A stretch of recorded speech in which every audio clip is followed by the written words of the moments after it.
Manusia ni hidup dalam beberapa revolusi. 1760, revolusi industri yang pertama.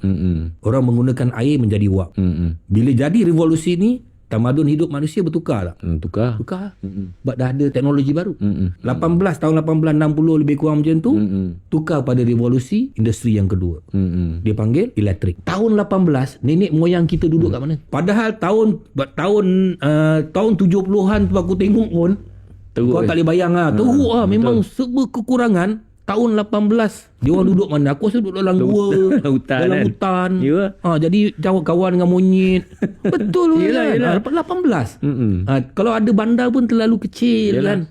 Lepas tu revolusi industri yang ketiga dipanggil digital. 1969. Aku baru 2 tahun Dah digital. Amerika dah hantar roket. Hari ni dah tukar dah. Revolusi dah tukar. Cyber and robot. Silibus yang aku cakap tadi tu tak kena. Tak kena dengan zaman. Sebab tu ramai budak-budak sekarang dia tak tahu nak buat apa dengan sijil dia.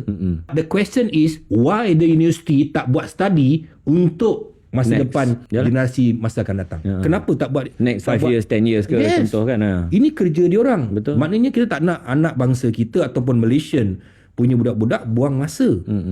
Buang masa begitu saja. Dan ini sudah berlaku.